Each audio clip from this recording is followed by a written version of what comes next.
ॐ वर्णानामृतसङ्गानां रसानां छन्दसामपि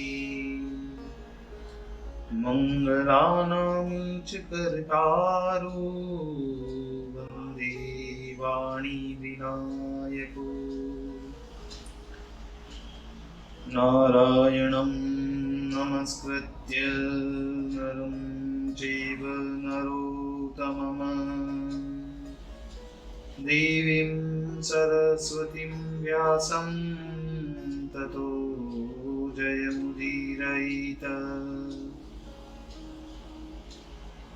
गुरुर्ब्रह्मा गुरुर्विष्णु गुरुर्देवो महेश्वर गुरुर्साक्षात् परब्रह्म तस्मै श्री गुरुवे नमः। बोलिए सियावर रामचंद्र भगवान की जय, राधावर कृष्ण कन्हैया लाल भगवान की जय, उमा महेश्वर भगवान की जय, गायत्री ब्रह्मदेव भगवान की जय, सद्गुरुदेव भगवान की जय, मात पिता गुरुदेव की जय, समस्त संत गण भगवान की जय, समस्त भक्त गण भगवान की जय। ओम नमः पार्वती पतये हर हर महादेव।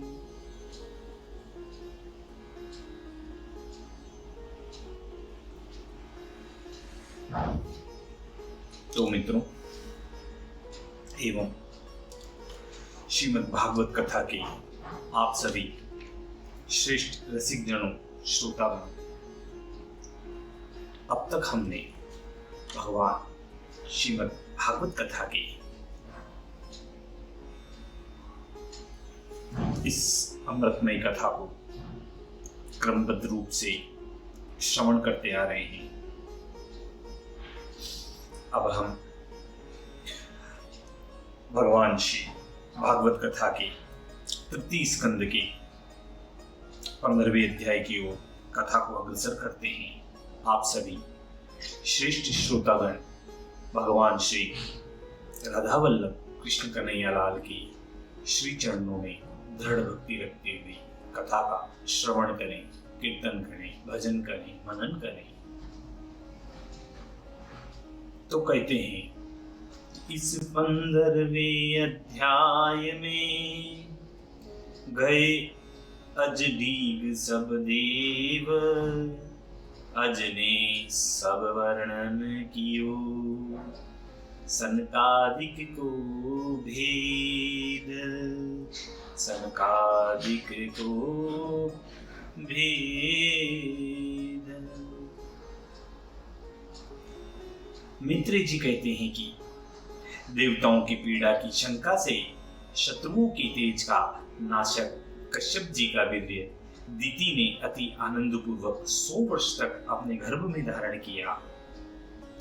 उस गर्भ के तेज से त्रिलोकी को विहल और दिशाओं को जो 10 दिशाएं हैं, उन सभी देशों की 10 दिशाओं में अंधकार देखकर सब लोकपाल व देवतागण अत्यंत दुखी हो गए और ब्रह्मा जी के निकट जाकर कहते हैं, हाथ जोड़कर विनती करके बोलते हैं कि हे समर्थ, हे ब्रह्मा जी, इस अंधकार को आप जानते हैं क्या, जिससे हम सब डरे हुए हैं। भगवान को काल द्वारा हम नहीं जान सकते हैं। हे देव, हे देव, हे जगतपति, हे जगत पिता, हे लोकेश, हे पद्मासन, हे शिखामणि, आप सब अपर लोकस्थ जीवों के भाव बेटा हो। विज्ञान वीर्य माया से यह देहधारी आपने सब गुण ग्रहण किए हुए हैं। आपका आदिकरण प्रकट नहीं होता। आप सब जगत के ईश्वर और अंतर्यामी हैं। आपको हम सभी देवता बारंबार नमस्कार करते हैं।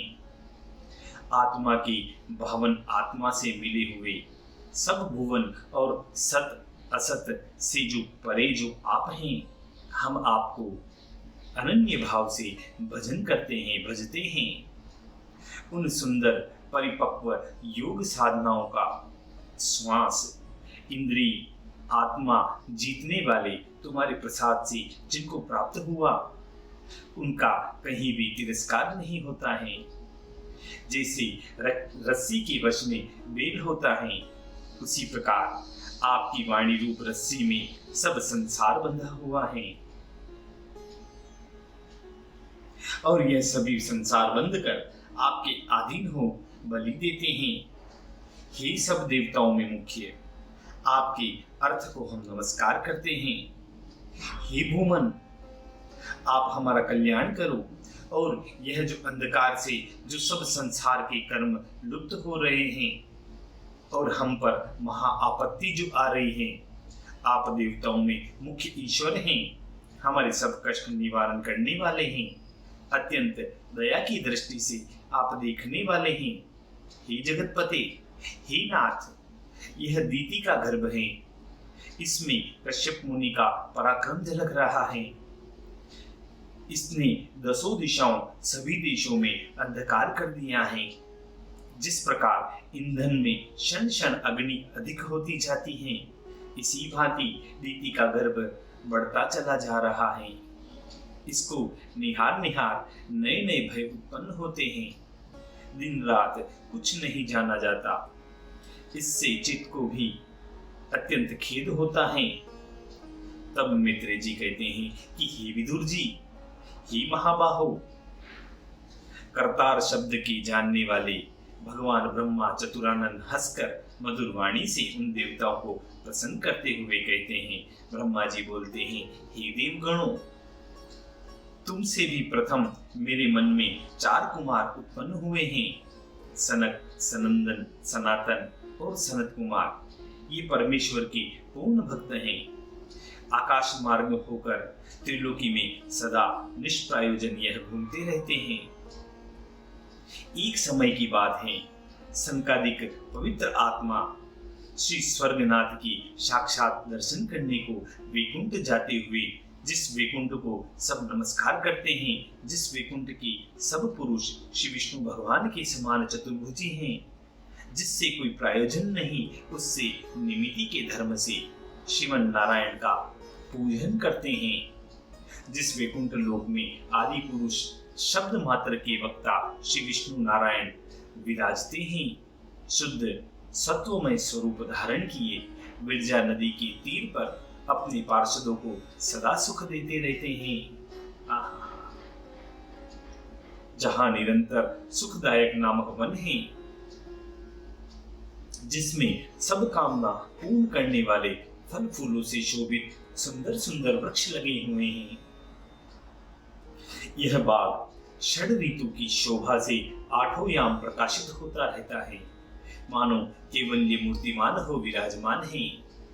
जिस वैकुंठ में श्रीमन नारायण के पापनाशक चरित्र स्त्रियों समेत भगवत पार्षद विमानों पर बैठे बैठे मधुर मधुर स्वरों से गान किया करते हैं, जहाँ की नदी के जल में प्रफुल्लित मधु मालती लताओं की सुगंध से जिनकी बुद्धियां तृप्त हो रही हैं, उन पवन को तिरस्कारित करते हैं और कीट, कपोत, कोकिला, सारस, हंस, चकवा, चातक, तीतर, मयूर, बग, चकोरों का वहां कलरव जब विराम को प्राप्त हुआ तो भृंगराज जो श्री कृष्णचंद्र महाराज का यश गा रहे हैं, वे सब दिव्य रूप हैं, सबके शुद्ध सत्वमय प्राकृत देह हैं। कल्प वृक्ष, कुंद, तिलक वृक्ष, रात्रि में प्रकाश करने वाले कमल, चंपक, जिनको भवन में रखने से मनुष्य ऋणी नहीं होते, जिनकी छाया पुरुषों को हस्ती के समान बलदायक हैं, वह पुनांग, नागकेसर, बकुल और दिन में प्रकाश करने वाले कमल, पारिजात वृक्षों के पुष्पों की सुगंध बहुत उड़ती रहती हैं, तो भी तुलसी के आभरणों की सुगंध से उन कानन में उनका सब फल बहुमान करते हैं। सब वैकुंठ पारिजात आदि कल्प वृक्षों से शोभित हैं। श्रीमन नारायण वैकुंठ नाथ के चरणारविंदों को नमस्कार करते दिखते हैं। नितंबिनी, विदुर्य, मरकत, सुवर्णमय विमानों से वैकुंठ संघन हो रहा है और बहुत मुस्कान से शोभित मुखारविंद श्री कृष्ण में मन लगाने के कारण उनको परिहास आदि से रजोगुण उत्पन्न नहीं होता। श्री लक्ष्मी जी चरणारविंद में नुपुर की ध्वनि करती लीला के लिए नील कमल हाथ में धारण किए हुए चंचलता के सब दोष जिनसे दूर हों, जिनके लिए ब्रह्मादिक कोटि कोटि यत्न करें, वह स्फटिक के आलय में स्वर्ण से जटित श्री वैकुंठ के सम्मार्जन करती हुई लक्षित होती हैं। सुंदर सुंदर वापी तड़ाग, जिनकी विद्रुम की सीढ़ी निर्मल जल भरी हुई बावड़ी पर अपने निज वन में तुलसी से दासियों समेत ईश्वर की आराधना करती हुई सुंदर अलके, सुंदर नासिका वाले मुख को देखकर भगवत के भोग्य योग्य श्री जी मानती हुई हे विदुर, उन लक्ष्मी जी का कैसा सुंदर प्रताप है। इसमें एक कविता कही गई है कि जिनको कभी स्वप्न माही मुख नाही देखो हम, उन्हीं की सेवा में आठों याम रहनो परो। जिनको हम अपराधी व्याधि संग जान रहे, उन्हीं को कोपन नैन नीचे कर सहनो परो। दूर दूर करत जिने धोर नाही बैठन दियो, उन्हीं के पाए को रात दिन गहनो परो। धन्य लक्ष्मी जी तुम, धन्य आपको प्रताप, मूर्खों को महाराज महाराज कहनो परो। मूर्खों को महाराज महाराज कहनो परो।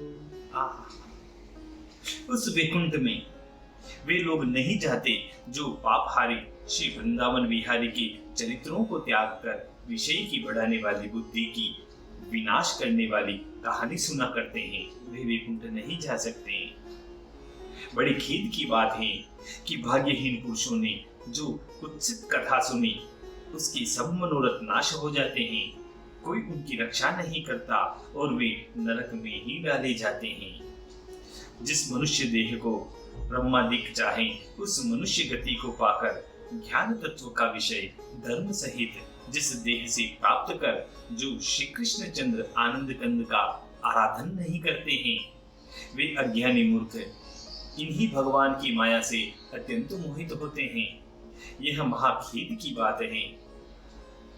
जो देवताओं में श्रेष्ठ श्रीमन नारायण वैकुंठ नाथ की सेवा कर हमसे ऊपर रहते हैं और करुणामय शील स्नेह से परस्पर सुंदर सुंदर भगवत के पवित्र चरित्र चित्त से वर्णन करके अनुरागवश हो नेत्रों से अश्रु बहाते हैं और क्षण क्षण में शरीर पुलकायमान हो जाता है। वे ही हम सब सुरन के अहे शिरोमणि साच, कबहुन तिनके तनु लगत नरक अनल की आँच। ऐसे ही ज्ञानी ध्यानी महात्मा पुरुषों को वैकुंठ धाम का वास मिलता है और देवता लोग उनको प्रणाम करते हैं और सदा भगवान वासुदेव नारायण की लीलाओं को देख देख कर मग्न होते हुए और बारंबार अपने भाग्य की बढ़ाई करते हैं। जहाँ समस्त विश्व के गुरु विराजमान 14 भुवनों में एक वंदन करने योग्य दिव्य विचित्र देवेंद्रों के विमानों की अत्यंत कांति उस वैकुंठ धाम में योग माया के बल से सनकादिक मुनियों ने जो कभी प्रथम नहीं देखा था, वहां वह सनकादिक पहुंचकर परमानंद को प्राप्त हुए हैं। वहां की शोभा देख सनक सनंदन अत्यंत प्रसन्न हुए। जब 6 द्वारों को वह कुमार लांग गए और 7वें द्वार पर पहुंचे तो वहां गदा हाथ में लिए हुए अमूल्य रत्न जटित कुंडल कानों में पहने हुए, सिर पर किरीट धरे हुए सुंदर वेशधारी श्याम तन एक सा स्वरूप समान वयस द्वार से दोनों ओर दोनों पार्षद जय और विजय नाम वाले उस 7वें द्वार की ओर दरवाजे पर खड़े थे। उन्हें देखकर कंठ में सुंदर वनमाला पहने, जिन पर मतवाले भोरों के झुंड गुंजार कर रहे हैं, सुंदर विशाल भुजाओं के मध्य वह वनमाला शोभित हो रही है और कुटिल भ्रुकुटी अभी कुछ मुख से जैसे बोलना चाहती हैं। उनके लाल लाल नेत्रों से कुछ थोड़ा सा क्रोध किए हुए मुनियों के मुख की ओर वह दोनों देखने लगे।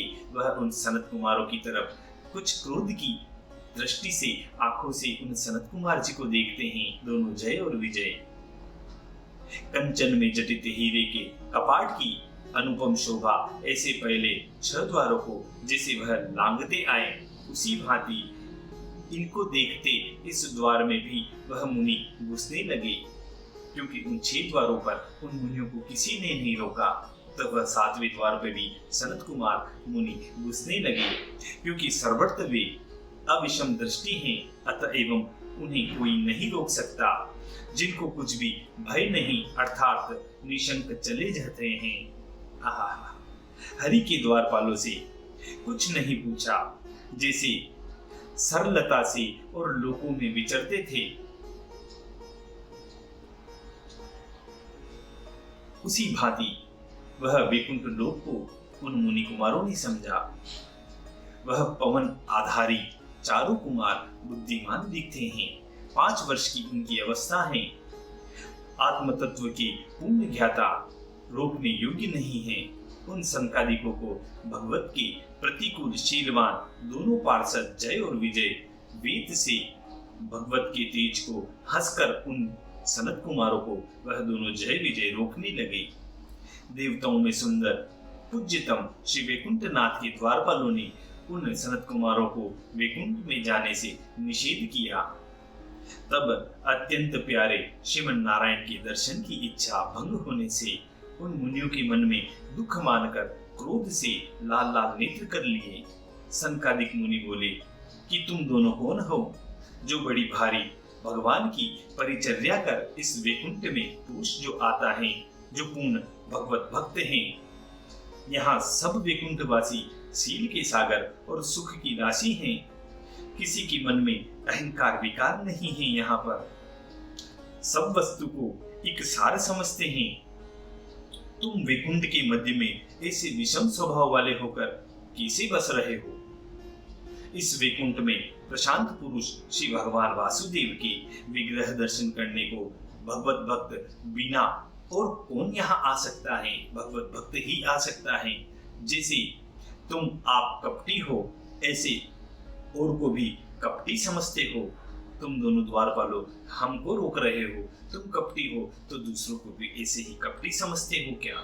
इसीलिए यहाँ एक दोहे से कहा गया है कि कपटी कुमति कलमशी कुटिल कठोर स्वभाव, तुम पाखंडी क्रूर हो कहाँ रहे यह आओ। इस दिव्य त्रिपाद विभूति में सब विश्व जिसकी कोख में है, सब आत्माओं की आत्मा में धीर पुरुष किंचित भेद नहीं रखते।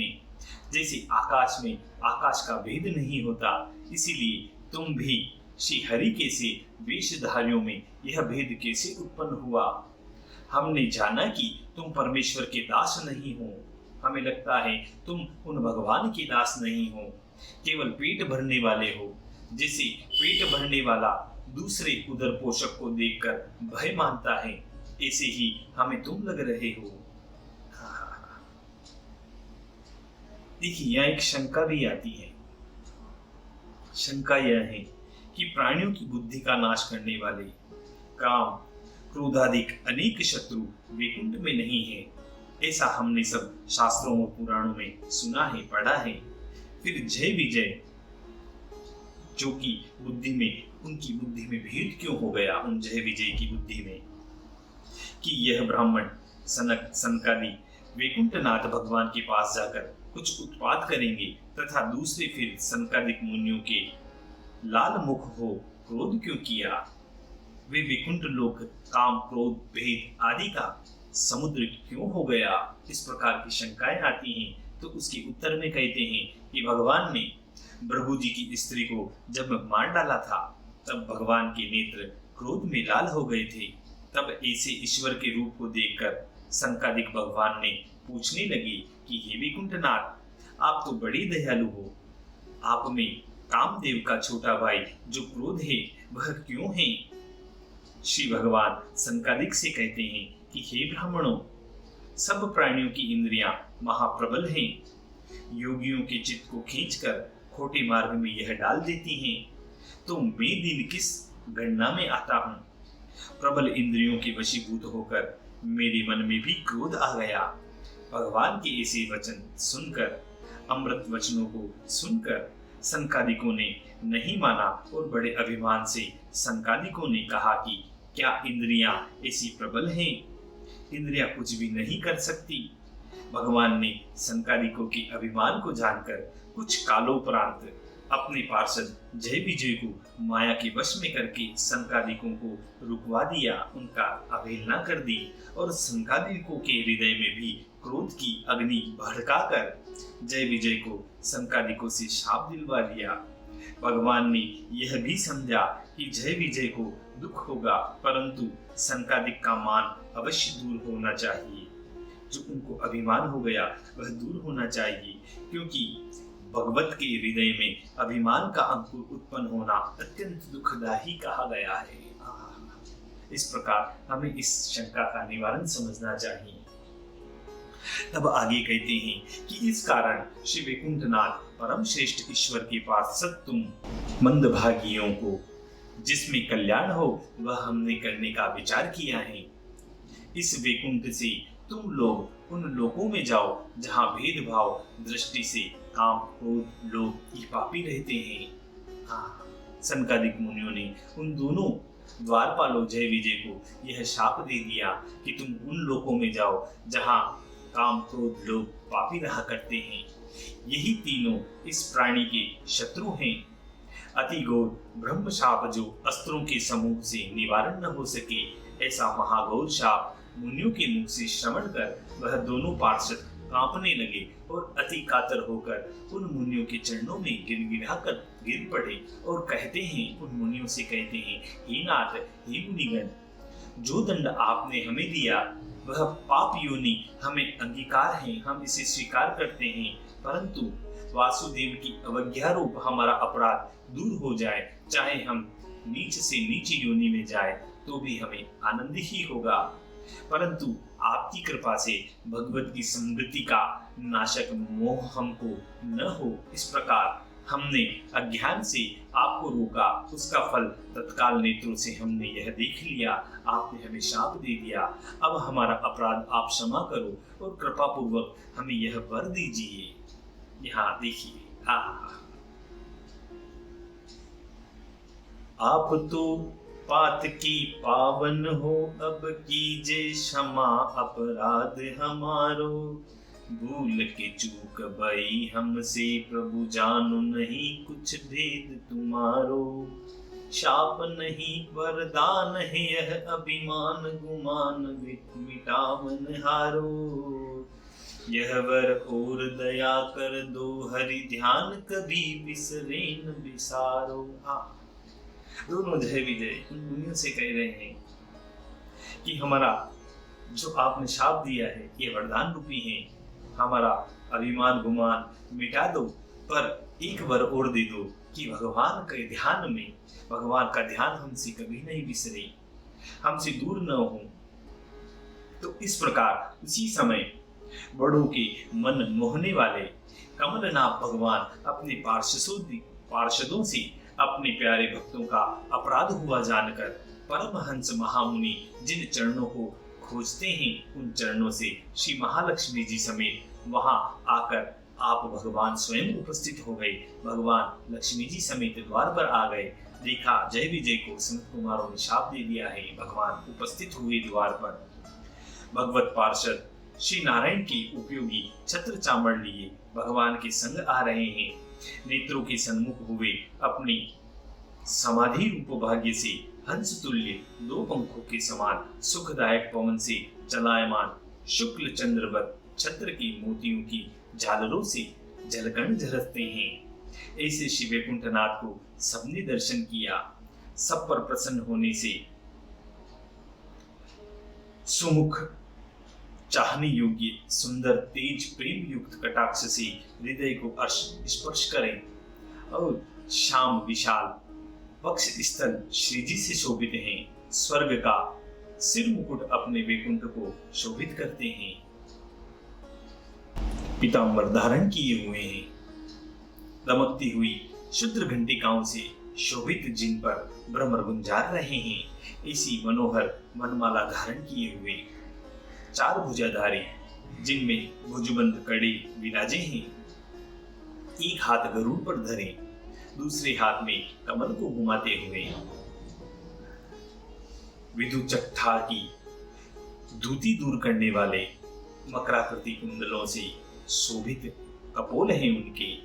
ऊंची नाक, मनोहर सुंदर मुख, मणिमय किरीट धारण किए हुए भुजदंड के समूहों के मध्य कंठ में अमूल्य हार है। कंधे में कौस्तुभ मणि धारे हुए शोभित हैं। श्री महालक्ष्मी जी की सब सुंदरता भगवत के आगे अस्त श्री दृष्टि आती है। अपने भक्तों की बुद्धि से विशेष करके रचे हुए आभूषण बहुत सुंदर उनको धारे हुए हैं। भक्त चाहे जैसी सुंदरता धारण करते हैं। मेरे अर्थ महादेव के लिए, और जो कोई भजन करे उसी के निमित्त शरीरधारी हो। ऐसे श्री भूलीला नायक श्रीमन नारायण को देखकर दर्शन करते करते दृष्टि से अतृप्त होकर संकादिकों मुनियों ने आनंद से भगवान के चरणारविंदों में अपने अपने सिर झुकाकर उन भगवान को नमस्कार किया। कमल नयन के पदारविंद की केसर मिश्रित तुलसी की सुगंध की वायु ब्रह्मानंद का सेवन करने वालों की भी नासिका के छिद्र में प्रवेश कर उनके चित्त में अत्यंत हर्ष और शरीर में रोमांच रूप शोभा को करती हुई श्री वैकुंठपति के बहुत सुंदर अधरों की ललाई कुंदकली के समान, जिसमें हास्य ऐसे मनोहर मुखारविंद को निहार कर सब आशीर्वादों को प्राप्त होकर उनके दोनों चरणों में मणि समान लाल लाल नख का आशय देखकर निरंतर हृदय में संकादिक ध्यान करने लगे। वह मुनिजन भगवान के चरणों में ध्यान करने लगे। इस संसार में योग मार्ग से पुरुषों की गतियों को ढूंढे, उनके ध्यान योग्य बहुत सम्मानित नयनानंद दाता पुरुष देह से दर्शन दे अन्य सिद्धि और औत्त्यपतिक अणिमादिक अष्ट सिद्धि सहित श्रीमन नारायण की वह संकादिक मुनि स्तुति करने लगे। संकादिक मुनि बोलते हैं कि हे अनंत, हे भगवान, जो आप हृदय में प्राप्त हो तो भी दुरात्माओं को दर्शन नहीं देते हो। आप हमारे नेत्रों के सन्मुख प्राप्त हुए। हमने जब आपसे उत्पन्न हुए अपने पिता ब्रह्मा जी के द्वारा वर्णित आपका रहस्यमय चरित्र कर्ण छिद्रों से सुना था, उसी समय आप अंतःकरण में आकर प्राप्त हुए थे। हे भगवान, हे नारायण, परे से भी परे आत्म तत्व को हम जानते हैं। वर्तमान से इन भक्तों की क्षण क्षण में प्रीति को रचते हैं। आपकी कृपा से जानना योग्य है। दृढ़ भक्ति योग से विगत मुनीश्वर आपको जानते हैं और आपके अत्यंत प्रसाद की वह इच्छा भी रखते हैं और आपकी प्रभुति से भय मानने वाले इंद्र की पदवी का भी आदर नहीं करते हैं। हे भगवान, आपकी कथा, कीर्तन, तीर्थ, यश ऐसे कर्म में कुशल रसज्ञ आपके चरणों की शरण होते हैं। हे भगवान, आपके भक्तों को शाप दिया, उससे हमें भले ही नरकों में वास करना पड़े, परंतु चित्त भ्रमर समान सदा आपके पाद पद्मों में रमा रहे। तुलसी सदृश्य आपसे संबंध रखने वाली आपके चरणों की शोभा वाणी कहे हुए और कर्ण के छिद्र आपके गुणों से पूरित रहे। हे विपुल कीर्ति, जो यह रूप आपने प्रकट किया है, इससे हमारी दृष्टि को अत्यंत आनंद हो रहा है। इस कारण आपको हम बार-बार नमस्कार करते हैं, आपको प्रणाम करते हैं। अजित इंद्रियों को अप्रकट हो तो भी आप हमारे सन्मुख हो। इस प्रकार श्री सनत कुमार चारों मुनि उन भगवान के दर्शन करते हैं, भगवान की सौंदर्य का दर्शन करते हैं, भगवान की प्राकट्य का दर्शन करते हैं और भगवान की अपने मन बुद्धि और विवेक द्वारा उन भगवान की अर्चना, उन भगवान की आराधना, उन भगवान की स्तुतियां कर रहे हैं। इसी प्रकार इस भगवत संवाद के साथ श्रीमद् भागवत कथा की तृतीय स्कंद की 15वें अध्याय का यहाँ समापन होता है, पूर्णता होती है। बोलिए सियावर रामचंद्र भगवान की।